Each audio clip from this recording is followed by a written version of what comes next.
அனைவருக்கும் வணக்கம். இந்த ஒரு வீடியோ பதிவில் நம்ம எதை பற்றி பார்க்க போகிறோம் அப்படின்னா, நமது காக்கி சட்டையிலேருந்து டிஎன்யூஎஸ்ஆர்பி பிசி அண்ட் எஸ்ஐக்கான ஆப்ரேஷன் கங்குவா நம்ம சீரிஸ் போயிட்டுருக்கு.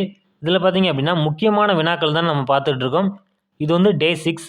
இதுக்கு முந்தைய வீடியோக்கள் பார்த்தீங்க அப்படின்னா கங்குவா பிளேலிஸ்ட்டில் இருக்குது. நம்முடைய சேனல் பிளேலிஸ்ட்டை ஓப்பன் பண்ணி பாருங்கள். இதுக்கான முந்தைய வீடியோக்கள்லாம் இருக்குது, செக் பண்ணி பாருங்கள்.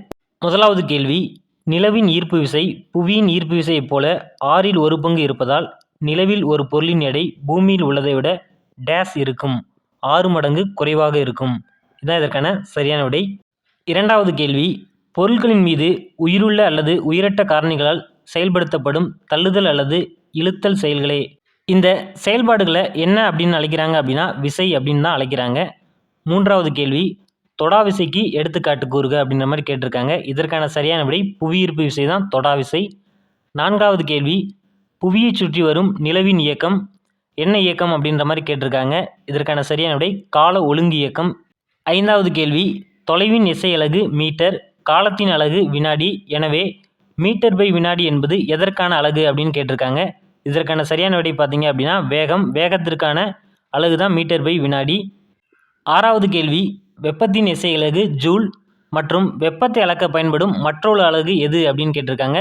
இந்த வெப்பத்தை அளக்கக்கூடிய மற்றொரு அலகு பார்த்தீங்க அப்படின்னா கலோரி.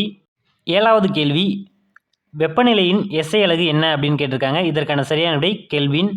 எட்டாவது கேள்வி, நமது உடலின் சராசரி வெப்பநிலை எவ்வளவு அப்படின்னு கேட்டிருக்காங்க. இதற்கான சரியான விடை 37 டிகிரி சி. ஒன்பதாவது கேள்வி, தடையின்றி தொங்கவிடப்பட்டுள்ள காந்தமானது எப்போதும் எந்த திசையில் ஓய்வு நிலைக்கு வரும் அப்படின்னு கேட்டிருக்காங்க. இதற்கான சரியான விடை பார்த்தீங்க அப்படின்னா வடக்கு தெற்கு. எப்பவுமே ஒரு தொங்கவிடப்பட்ட காந்தம் பார்த்தீங்க அப்படின்னா வடக்கு தெற்காக தான் நிற்கும். பத்தாவது கேள்வி, மின்விளக்கை கண்டுபிடித்தவர் யார்? இதற்கான சரியான விடை தாமஸ் ஆல்வா எடிசன் தான் மின்விளக்கை கண்டுபிடித்தவர். 11வது கேள்வி, டிஞ்சரில் அயோடின் மற்றும் டேஸ் கலந்துள்ளது அப்படின்னு கேட்டிருக்காங்க. இதற்கான சரியான விடை டிஞ்சரில் பார்த்தீங்க அப்படின்னா அயோடின் மற்றும் ஆல்கஹால் தான் கலந்திருக்கும். 12வது கேள்வி, மின்சாரத்தை உருவாக்கும் திறன் படைத்த மீன் எது அப்படின்னு கேட்டிருக்காங்க. இதற்கான சரியான விடை ஈல் அப்படின்ற மீன் தான் மின்சாரத்தை உருவாக்கக்கூடியது. 13வது கேள்வி, நீரில் உள்ள மாசுகளை நீக்குவதற்கும் நுண்கிருமிகளை அழிப்பதற்கும் நீர் வடிகட்டிகளை பயன்படுத்தப்படுவது டேஸ் அப்படின்ற மாதிரி கேட்டிருக்காங்க. இதற்கான சரியான விடை புற ஊதா கதிர்களை தான் பயன்படுத்துகிறாங்க.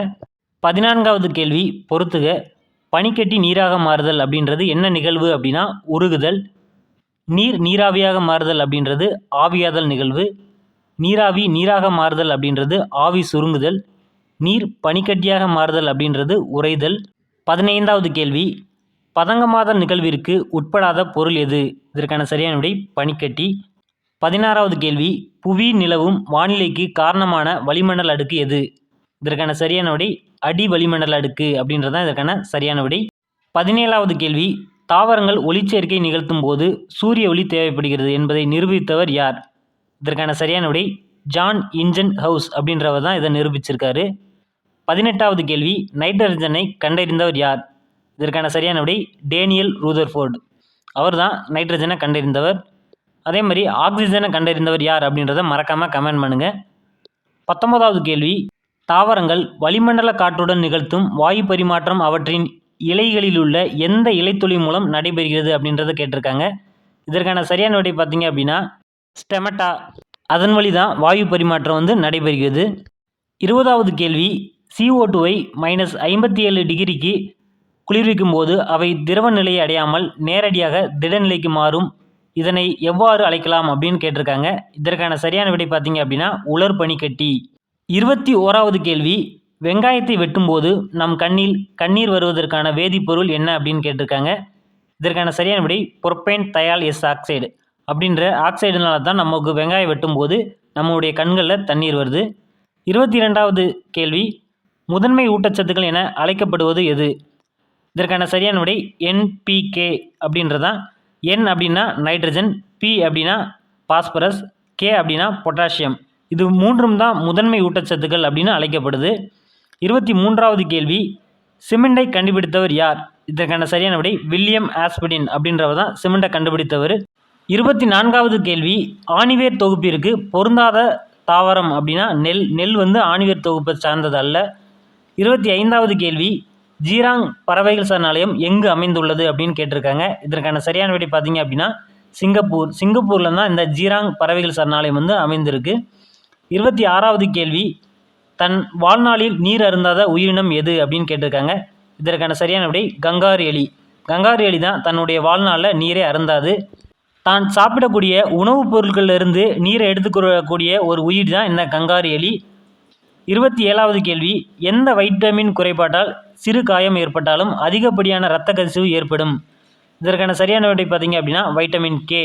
இதனுடைய குறைபாடு காரணமாக தான் இந்த ஒரு நிகழ்வு நடக்குது. 28வது கேள்வி, நமது உடலில் காணப்படும் எலும்புகளில் மிகச்சிறிய அங்கவாடி எலும்பு எது அப்படின்னு கேட்டிருக்காங்க. இதற்கான சரியான விடை பார்த்தீங்க அப்படின்னா காதில் இருக்கக்கூடிய இந்த அங்கவாடி எலும்பு தான் நமது உடலிலே இருக்கக்கூடிய மிகச்சிறிய எலும்பு. 29வது கேள்வி, சிறுநீரகத்தின் அடிப்படை செயலழகு என்ன அப்படின்னு கேட்டிருக்காங்க. இதற்கான சரியான விடை நெப்ரான் என்பது தான் சிறுநீரகத்தினுடைய அடிப்படை செயலழகு. 30வது கேள்வி, மலமிளக்கியாக பயன்படுவது எது? இதற்கான சரியான விடை சோற்று கற்றாழை. அவ்வளோதான் கைஸ், இன்றைக்கான வீடியோ வந்து கம்ப்ளீட் ஆயிடுச்சு. டெய்லி 4 o'clock இதுக்கான வீடியோஸ் வந்து நம்ம அப்லோட் பண்ணிக்கிருக்கோம். தொடர்ந்து இந்த ஒரு சீரீஸை வாட்ச் பண்ணுங்கள். மறக்காமல் நம்முடைய சேனலை சப்ஸ்கிரைப் பண்ணிக்கோங்க. அப்படியே ஆல் செட் பண்ணி வச்சுக்கோங்க. அப்போ தான் நம்ம போடக்கூடிய ஒவ்வொரு வீடியோமே உங்களுக்கு நோட்டிஃபிகேஷனாக வரும். நெக்ஸ்ட் ஒரு வீடியோவில் பார்க்குறேன். நன்றி, வணக்கம்.